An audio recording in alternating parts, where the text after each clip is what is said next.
தேவ்பூருங்கிற கிராமத்துல மாயா வீணான்னு பக்கத்து வீட்டுக்காரங்க இருந்தாங்க. வீணாவோட குடும்பம் கொஞ்சம் வசதியான குடும்பம். அவங்க புருஷனோட வருமானமும் கொஞ்சம் நல்லாவே இருந்தது. அதுவே மாயா ஒரு விதவை. அவங்களுடைய கணவன் இறந்து 4 வருஷம் ஆயிடுச்சு. அப்புறம் அவங்க கிராமத்துல சின்ன சின்ன வேலைகளை செஞ்சு அவங்களுக்கும் அவங்க பையனோட வயிற்றுக்கும் பார்த்துக்கிட்டாங்க. ரவியும் ரோஹனும் எப்பவுமே ஒண்ணா விளையாடுவாங்க. சரி ரவி, நான் மார்க்கெட்டுக்கு போகிறேன். இன்னைக்கு என் மம்மி எனக்கு ஐஸ்கிரீம் வாங்கி கொடுப்பாங்க. நிஜமாவா? நான் இப்போ கிளம்புறேன், இல்லைன்னா மம்மி திட்டுவாங்க. ரோஹன் அங்கேருந்து போயிட்டான். ஆனால் ரவியோட மனசில் ஐஸ்கிரீம் சாப்பிட்ணுங்கிற ஆசை வந்துடுச்சு. ரவி இது வரைக்கும் ஐஸ்கிரீமே சாப்பிட்டது கிடையாது. என்ன மற்ற பசங்க ஐஸ்கிரீம் சாப்பிட்றத அவன் பார்த்துருக்கான், அவ்வளோதான். வேற என்ன, ரவி ரொம்ப சோகத்தோட வீட்டுக்கு போனான். என்ன ஆச்சு? ஏன் உன் முகத்தை இப்படி தொங்க போட்டுக்கிட்டு வர? அம்மா, எனக்கும் ஐஸ்கிரீம் சாப்பிட்ணும்மா. ராகுலோட அம்மா அவனுக்கு ஐஸ்கிரீம் வாங்கி கொடுக்க அவனை மார்க்கெட்டுக்கு கூட்டிகிட்டு போயிருக்காங்க. கண்ணா, நீ நல்ல பையன் தானே? எனக்கும் தெரியாம்மா, நம்மக்கிட்ட ஐஸ்கிரீம் வாங்கிறதுக்கான பணம் இல்லைன்னு. பரவாயில்ல, விடுங்க. சரி, அது இருக்கட்டும். இன்னைக்கு நீங்கள் சமையல் என்ன பண்ணீங்க? உனக்கு பிடிச்ச சாம்பார் சாதம் தான். நீ சாப்பிடு, நான் வேலைக்கு போயிட்டு வந்துடுறேன். சரிங்கம்மா. மாயாவோட யோசனை ரவியோட சுகமான அந்த முகத்தை பற்றி தான். அவள் வழி முழுக்க ரவியை பற்றி நினச்சிக்கிட்டே போனா. நான் இன்னும் கொஞ்சம் அதிகமாக சம்பாரிச்சேன்னா அதில் என் பையனுக்கு ஐஸ்கிரீம் வாங்கி கொடுக்க முடியும். பாவம், அவனுக்கு எவ்வளோ ஆசை இருக்கு. ஆண்டவா, எனக்கு நீங்கள் உதவி செய்யக்கூடாதா? விருக்ஷதேவன் மாயாவோட பேச்சை கேட்டுட்டாரு. அப்புறம் அவங்க முன்னாடி வந்து நின்றுட்டாரு. மகளே, உன்னுடைய வேதனை என்னால் புரிஞ்சுக்க முடியுது. நீ உன்னுடைய பையனுடைய விருப்பத்தை நிறைவேற்றி வைக்கணும்னு ஆசைப்படுற. இதில் நான் உனக்கு உதவி செய்ய முடியும். நிஜமாவா கடவுளே?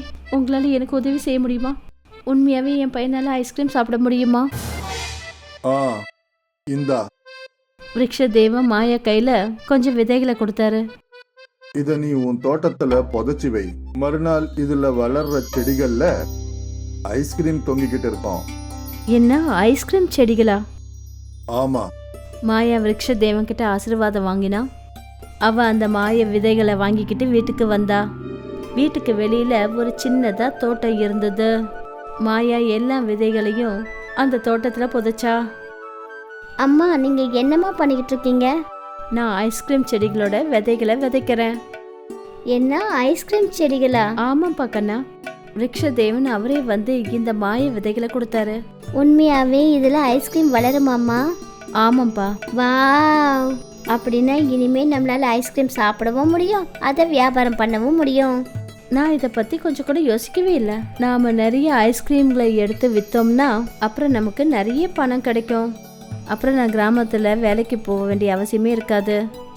ஆமாம்மா, நாமளும் பெரிய செல்வந்தரா ஆயிடலாம். நிச்சயமா. இப்போ இந்த விதைகளுக்கு தண்ணியை ஊற்று. சரிங்கம்மா. இன்னைக்கு நீங்கள் வேலைக்கு போகலையாம்மா?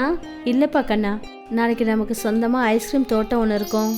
அதுக்கப்புறம் நான் எதுக்காக இன்னொருத்தர்கிட்ட போய் வேலை பார்க்கணும்? அதுவும் தான். மாயா என்ன யோசனை பண்ணியிருந்தான்னா, மறுநாளே ஐஸ்கிரீம் விளையும்னு. அவ அந்த ஐஸ்கிரீமை வியாபாரம் பண்ணி நிறைய பணம் சம்பாதிக்கலான்னு ஆசைப்பட்டா. இந்த எண்ணத்துல அவ தன்னோட வேலைக்கு கூட அன்னைக்கு போகல. அவ மனசுல பண ஆசை வந்துடுச்சு. ராத்திரியில அவ சரியா தூங்க கூட இல்லை. அவ என்ன யோசிச்சான்னா, ஐஸ்கிரீமை வித்து அவ எவ்வளோ பணம் சம்பாதிப்பான்னு யோசிச்சா. நான் ஒரு ஐஸ்கிரீமை எவ்வளோ விலைக்கு விற்கணும்? அது சரி, ஒவ்வொரு ஐஸ்கிரீமும் ஒவ்வொரு மாதிரி இருக்குமா இல்லை ஒரே மாதிரி இருக்குமா? இந்த மாதிரி எண்ணங்கள் அவ மனசுல சுத்திக்கிட்டே இருந்தது. எப்படியோ காலையில விடிஞ்சது. அப்புறம் மாயா அங்கிருந்து வீட்டுக்கு வெளியில ஓடி வந்தா. அவ தன்னோட தோட்டத்தை பார்த்தா.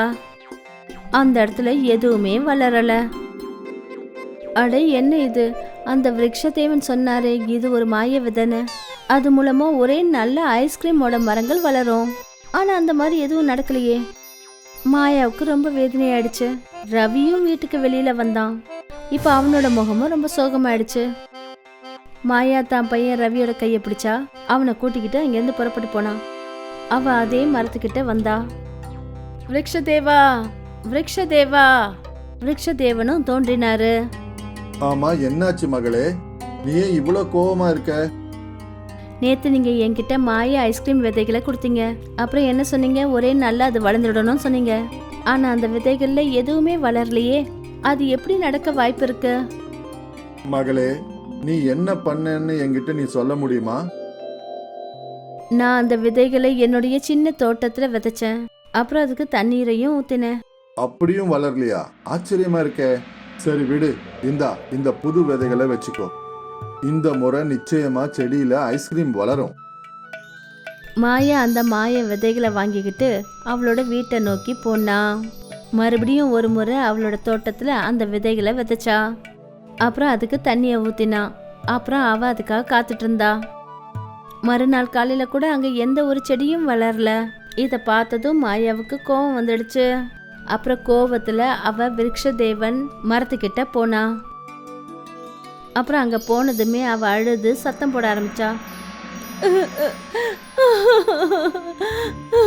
விருட்சதேவா, என்னோட நிலைமை தெரிஞ்சிருந்தோம் நீங்க இந்த மாதிரி என்ன கேலி பண்ணுவீங்க நான் நினைச்சு கூட பார்க்கல.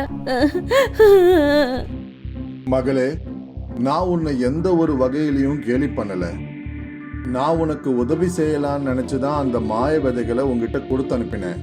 ஏன்னா நீ உன் பிள்ளைக்கு ஐஸ்கிரீம் வாங்கி கொடுக்கணும்னு ஆசைப்பட்ட. நீங்க கொடுத்த அந்த மாய விதைகளை வச்சு நான் எவ்வளவு கனவுகள் கண்டேன் தெரியுங்களா? அதாவது அந்த செடியில ஐஸ்கிரீம் வளையும். அந்த ஐஸ்கிரீமை விற்று நான் பெரிய பணக்கார ஆயிடுவேன்னு நினச்சிட்டு இருந்தேன். அப்புறம் நான் ஜனங்களோட வீட்டுக்கு போய் வேலை செய்ய வேண்டிய அவசியமும் இருக்காது. இந்த தப்பை தான் நீ பண்ணிட்ட மகளே. நீங்க என்ன சொல்றீங்க? நான் என்ன சொல்ல வரேன்னா, நான் உன்கிட்ட அந்த விதைய உன் பையனோட ஆசையை நிறைவேற்றுறதுக்காக உன்கிட்ட கொடுத்தேன். ஆனா உன் மனசுல பேராசை உருவாயிடுச்சு. நீ ஐஸ்கிரீமை வித்துட்டு அது மூலியமா பணம் சம்பாதிக்கலான்னு ஆசைப்பட்டுட்ட. அதனாலதான் அந்த மாய விதைகள் விளையவே இல்லை. ஏன்னா உன்னுடைய எண்ணம் மாறிடுச்சு. நீ இதை உன் பையனுடைய ஆசை நிறைவேறதுக்காக விதைச்சிருந்தா இன்னைக்கு நிச்சயமா அதுல ஐஸ்கிரீம் இருந்திருக்கும். மாயாவுக்கு தன்னோட தவறுகள் புரிஞ்சு போயிடுச்சு. அந்த கடவுள் மறுபடியும் அவன்கிட்ட அந்த மாய விதைகளை கொடுத்தாரு. இந்த தடவை உன்னுடைய பையனுடைய ஆசைகளை நிறைவேற்றணுன்ற எண்ணத்தை மட்டும் சுமந்துக்கோ.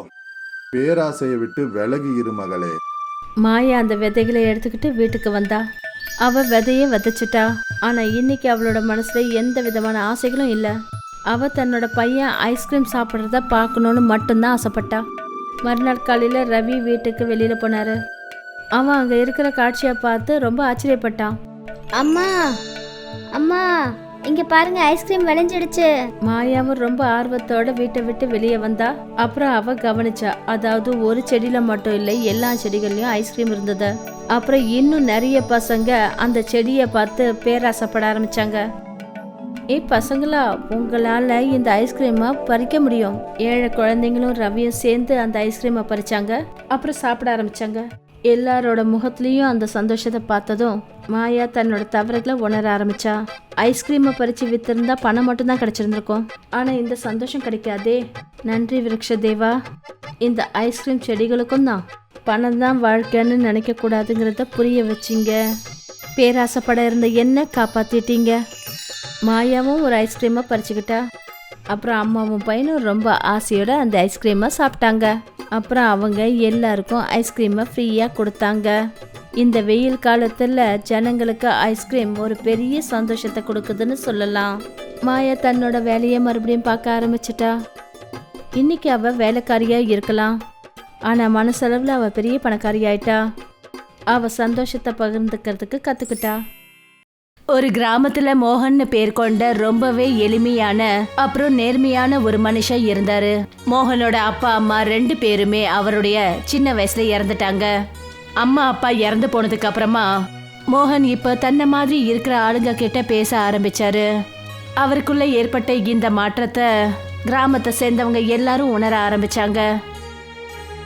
ஒரு நாள் என்ன நடந்ததுன்னா, மோகன் தன்னுடைய துணிமணிகளை மூட்டை கட்டிக்கிட்டு கிராமத்து எல்லையை விட்டு வெளியே போயிட்டு இருந்தாரு.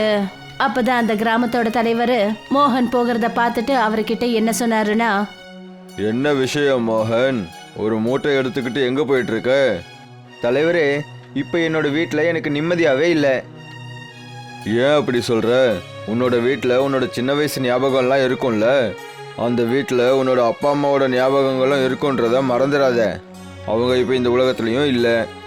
தலைவரே, இந்த உலகத்துல எல்லாருமே என்னைக்காவது ஒரு நாள் போய் தானே ஆகணும். அவங்க ஞாபகத்தை வச்சு நம்ம என்ன பண்ண போறோம்? நம்ம எப்படி வேணும்னாலும் பேசலாம் மோகன். ஆனா இப்ப உண்மை என்னன்னா, நீ ரொம்ப பெரிய வார்த்தைகள்லாம் பேசிட்டு இருக்க. மனுஷங்க இந்த உலகத்தை வேற ஒரு பார்வையில பார்க்க ஆரம்பிச்சிட்டாங்கன்னா அவங்க எல்லாரும் இந்த மாதிரி தான் பேசுவாங்கன்னு எனக்கு தோணுது தலைவரே. ஆனா நீ இப்போ எங்க போயிட்டு இருக்க? அது தலைவரே, நான் இந்த மொத்த உலகத்தையும் சுத்தலான்னு போயிட்டு இருக்கேன். என்னால ஒரே இடத்துல அடங்கி இருக்க முடியாது. நீங்க வேணும்னா இந்த மொத்த உலகமும் என்னோட வீடுன்னு புரிஞ்சுக்கோங்களேன். என்னோட ஆசீர்வாதம் உனக்கு எப்பவும் இருக்கும் மோகன். ஆனா அடிக்கடி நம்ம கிராமத்துக்கு வந்துகிட்டே இரு. அந்த கடவுள் ஆசீர்வாதம் இருந்தா நான் கண்டிப்பா நம்ம கிராமத்துக்கு வருவேன். இப்படி சொல்லிட்டு மோகன் தன்னோட கிராமத்து எல்லையை விட்டு போனாரு. தன் கிராமத்தை விட்டு ரொம்ப தூரம் ஒரு காட்டுல ஒரு குடிசைய கட்டி அவரு தங்கினாரு. ஒரு நாள் என்ன நடந்ததுன்னா, மோகன் காட்டுல விறகு வெட்டுறதுக்காக புறப்பட்டு போனாரு. ஆனா சாயந்தரம் அவர் தன்னோட குடிசைக்கு வந்த போது அவருடைய குடிசை மழையில அடிச்சுக்கிட்டு போயிடுச்சு. இப்போ இந்த இடத்த விட்டும் போகணும்னு எனக்கு தோணுது. இந்த குடிசை உடைஞ்சதுனால எனக்கு என்ன தோணுதுன்னா, அந்த கடவுளே நான் இந்த இடத்துல இருக்கிறத விரும்பலன்னு தான் தோணுது. இப்படி சொல்லிட்டு மோகன் அந்த இடத்த விட்டு புறப்பட்டாரு. அப்புறம் இன்னொரு கிராமத்துக்கு அவரு போனாரு. மோகனோட முகத்துல ஒரு பிரகாசத்தை பார்த்துட்டு அந்த கிராமத்தோட தலைவர் மோகன் கிட்ட வந்து என்ன சொன்னாருன்னா, உங்களோட முகத்தை பார்க்கும்போதே ஒரு நல்ல வெளிச்சம் தெரியுது. உங்களோட பேர் என்ன? என்னோட பேரு மோகன் தான். ஆனா நீங்க என்ன தப்பா புரிஞ்சுக்கிட்டு இருக்கீங்கன்னு தோணுது. நீங்க என்ன சொல்றீங்கன்னு எனக்கு புரியவே இல்லையே. நீங்க தானே இப்ப சொன்னீங்க என்னோட முகத்துல ஏதோ ஒளி தெரியுதுன்னு. ஆனா நான் ஒரு சாதாரண மனுஷன் தானே. எங்களோட கிராமத்துல விருந்தாளிங்களை ரொம்பவே நல்லா கவனிக்கிறது எங்களோட பழக்கம். நீங்க எங்க கிராமத்துக்கு விருந்தாளியா இருக்கீங்க. இன்னையிலிருந்து நீங்க என்னோட வீட்டிலேயே தங்கிக்கோங்க. இல்ல, இந்த மொத்த உலகமுமே என்னோட வீடு தான். அதனால என்னால உங்க வீட்டில் மட்டும் இருக்கவே முடியாது. சரி, ஆனா குறைஞ்சது நீங்க ஒரு நைட்டாவது என்னோட வீட்டில் வந்து தூங்கலாம்ல. எங்க விருந்தாளிங்களை பார்த்துக்கிறதுக்கு எனக்கு ஒரு வாய்ப்பு கொடுங்களேன். நீங்க இவ்வளோ அடம் பிடிக்கிறீங்கன்னா அப்போ ஓகே, நானும் வரேன். தலைவர் மோகனை தன்னோட வீட்டுக்கு கூட்டிட்டு போனாரு. அப்புறம் அவரு மோகனை நல்லபடியா கவனிச்சுக்கிட்டாரு. போகும்போது தலைவர் மோகன் கையில நிறைய லட்டுவை கொடுத்து அவரை வழி அனுப்பி வச்சாரு. போற வழியில உங்களுக்கு பசி எடுத்துச்சுன்னா அப்போ இந்த லட்டுவை சாப்பிடுங்க. உங்களுக்கு ரொம்பவே நன்றி தலைவரே. இப்படி சொல்லிட்டு மோகன் அந்த இடத்த விட்டு புறப்பட்டாரு. மோகன் ரொம்ப தூரம் வரைக்கும் நடந்தே போய்கிட்டு இருந்தாரு. நடந்து போகும்போது மோகன் வேறு ஒரு கிராமத்துல நுழைஞ்சாரு. அந்த கிராமத்துல அவர் ஒரு வயசான மனுஷனை பார்த்தாரு. அவரோட தலையில அடிபட்டு ரத்தம் வந்துகிட்டு இருந்தது. என்னாச்சு?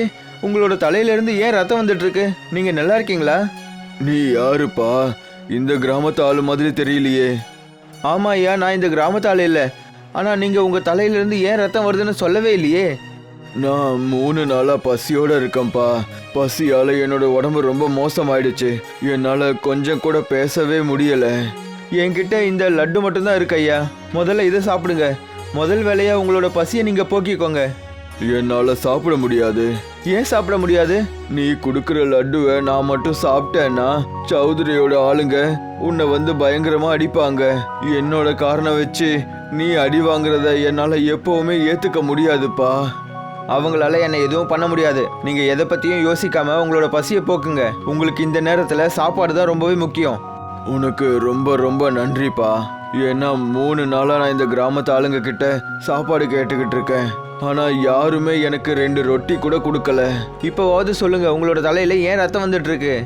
எங்க கிராமத்துல ரொம்பவே கெட்ட சுபாவம் உள்ள ஜமீன்தார் இருக்காரு. அவரு பாவமான அப்பாவி ஜனங்க கிட்ட இருந்து அவங்களோட நிலங்களை பறிச்சுக்குவாரு. யாராவது அவருக்கு எதிராக பேசினாங்கன்னா அவங்கள பயங்கரமா அடிச்சு அவங்கள தொந்தரவு பண்ணுவாரு. அப்புறம் கிராமத்து ஜனங்க எல்லாருக்கிட்டையும் சொல்லி அவங்களுக்கு சாப்பாடு கொடுக்க விடாம பண்ணுவாரு. நானும் அந்த தப்பு தான் பண்ணேன். அதனால தான் எனக்கும் இந்த நிலைமை வந்துச்சு. நீங்க எந்த தப்பும் பண்ணல ஐயா. நீங்க என்ன பண்ணீங்க? உங்க மனசுல பட்டது தானே பண்ணீங்க. அப்புறம் நம்மளோட மனசு எப்பவும் பொய் சொல்லாது. உன்னை பார்த்தா ரொம்பவே நல்ல மனசுடைய ஆள் போல தெரியுது. இங்க பாருப்பா, உண்மை என்னன்னா இந்த கிராமத்துக்கு உன்ன மாதிரி ஒரு நல்ல மனுஷன் தான் தேவைப்படுறான். ஏன்னா கிராமத்தோட அந்த சௌத்ரி கிராமத்துல இருக்கிற அப்பாவியான 7 வயசு பசங்களை மிரட்டிட்டு இருக்கான். அவன் அவங்கள கூலி வேலை செய்ய சொல்றான். திருட சொல்லிக்கிட்டு இருக்கான். கிராமத்துல இருக்கிற நிறைய வயசு பசங்க இப்ப அவங்களோட அம்மா அப்பா பேச்ச கூட கேட்க மாட்டேங்கிறாங்க. நீங்க கவலைப்படாதீங்க ஐயா.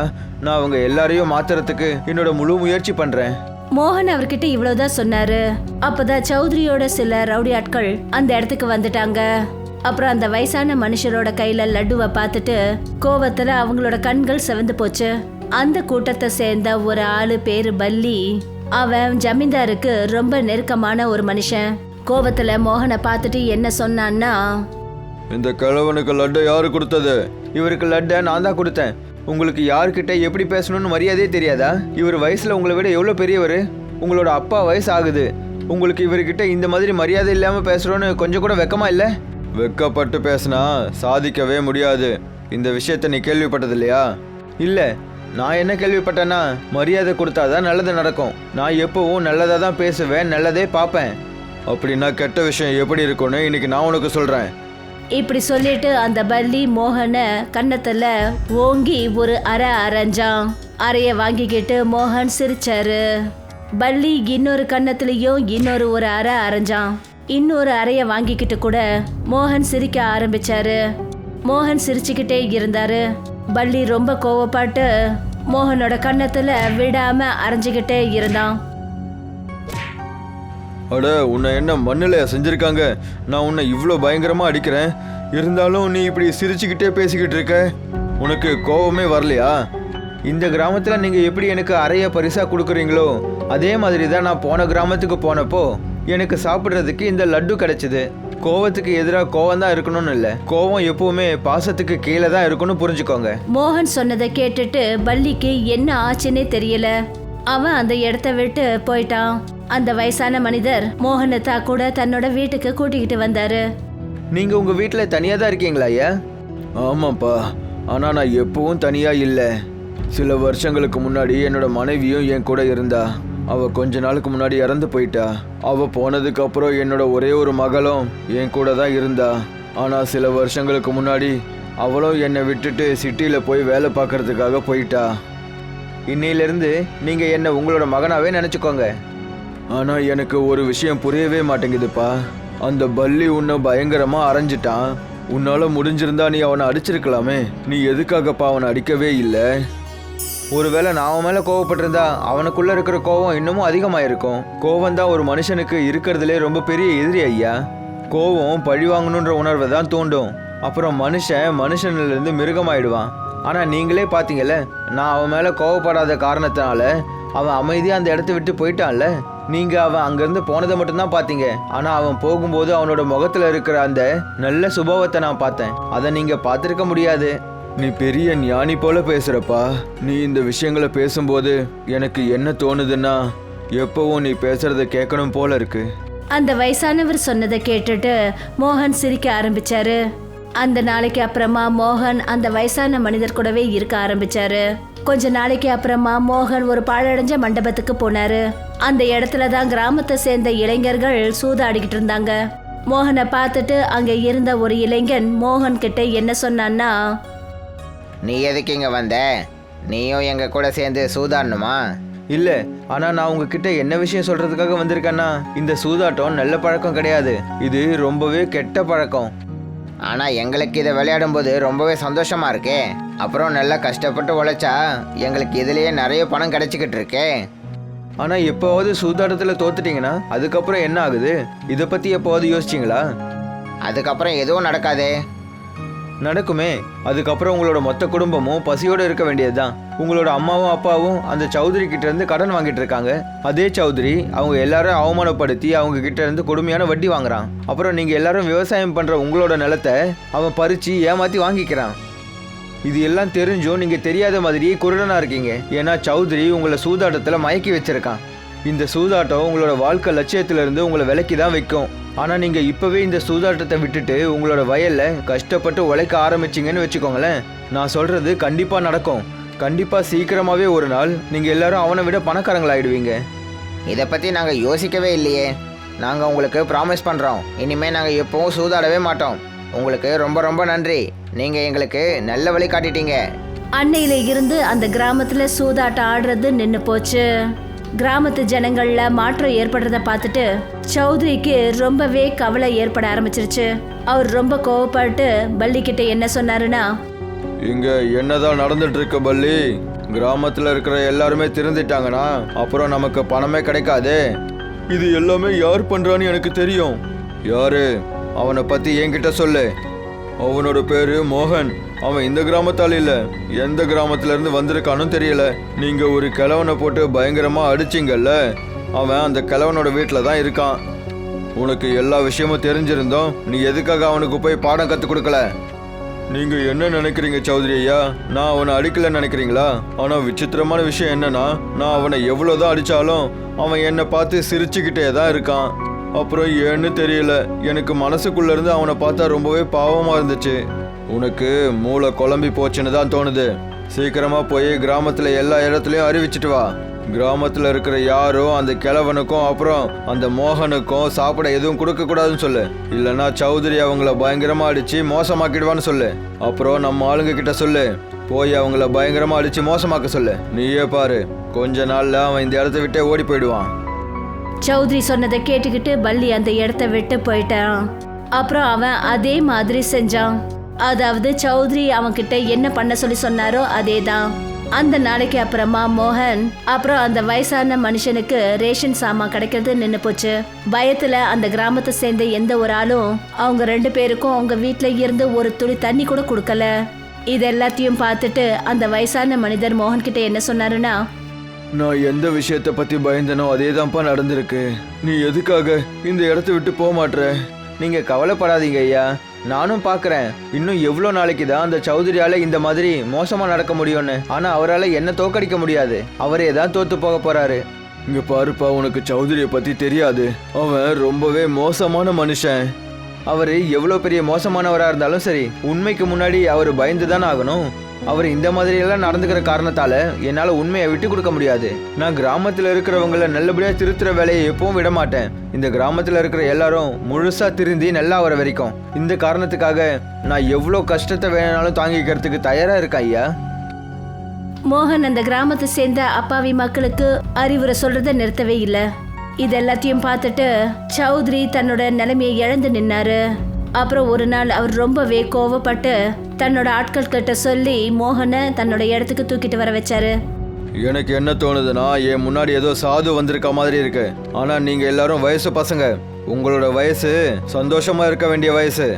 என்னோட வயசு சந்தோஷமா இருக்க வேண்டிய வயசுனா உங்களோட வயசும் கடவுளை வணங்க வேண்டிய வயசு. அப்புறம் எதுக்காக ஜனங்களை நீங்க கொடுமைப்படுத்துறீங்க?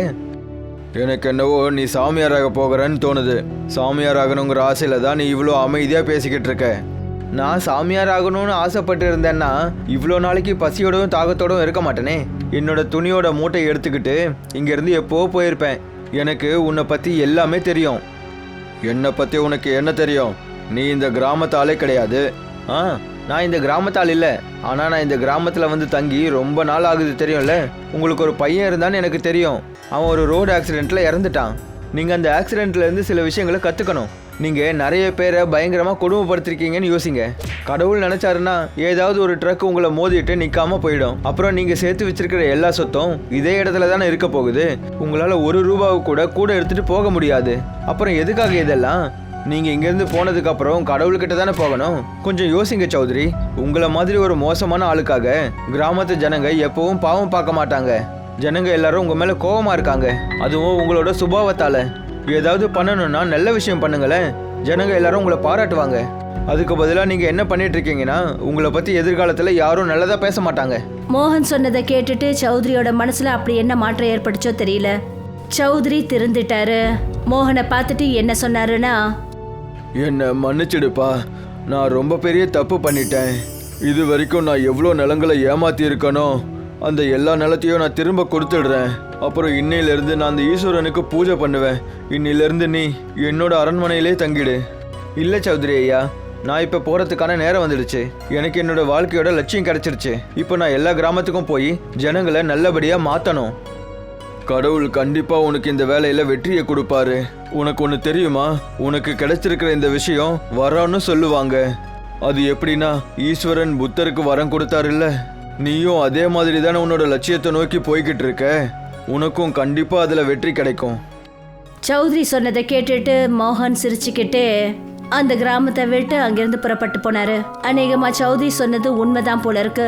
மோகனுக்கு கிடைச்சிருக்கிறது ஒரு வரம் தான், அதாவது புத்தருக்கு கிடைச்ச மாதிரியான வரம்.